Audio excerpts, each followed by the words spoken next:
বাংলাদেশের mega star এবং super star একজনই, আর তিনি হলেন আমাদের মেগা স্টার শাকিব খান। ভাইরে ভাই, সাবিলা নূর আপু যে কতটা চালাক, এই একটা প্রশ্নের জবাবে উনি বুঝাই দিছেন। মানে সাংবাদিকরা চাইছিলেন সাবিলা নূর আপুকে একটু বোকা বানানোর জন্যে। কারণ সাংবাদিকরা যখন সাবিলা নূর আপুকে প্রশ্ন করেন যে শাকিব খান তো বাংলাদেশের মেগা স্টার, তাহলে সুপার স্টারকে, মানে সুপারস্টার হয়তো বা অন্য কারোর নাম সাবিলা নূর আপুর মুখ থেকে বের করতে চাইছিলেন, ঠিক আছে।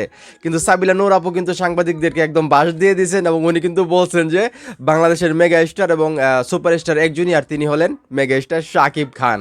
তো সাংবাদিক মনে মনে ভাববে যে সাবিলা নূর আপুকে তো বোকা বানাইতে পারলাম না, কারণ হয়তো বা তারা ভাবছিল যে শাকিব খানকে মেগা স্টার বলে অন্য কারো নাম হয়তো সুপারস্টারের মানে তালিকায় ফালাবে সাবিলা নূর আপু। কিন্তু উনি কিন্তু সেটা না করে ডাইরেক্ট বলে দিলেন যে বাংলাদেশের মেগা স্টার আর সুপারস্টার একজনই, আর তিনি হলেন one and only mega star Shakib Khan. তো সাবিলা নূর আপুর এই কমেন্টটা বা উত্তরটা আমার খুবই ভালো লাগছে।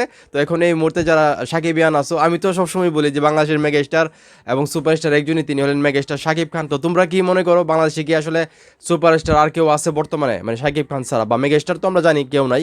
তো সেই ক্ষেত্রে তোমাদের কি ধারণা সেটা অবশ্যই কমেন্ট করে জানাইবা। এবং সাবিলা নূর আপু যেহেতু সুন্দর একটা রিপ্লাই দিল বা আনসার দিল সাংবাদিকদেরকে, এই বিষয়টাকে তোমরা কীভাবে দেখতেছো সেটাও কমেন্ট করে জানাইবা। ভিডিওটা ভালো লাগলে অবশ্যই শেয়ার করবো।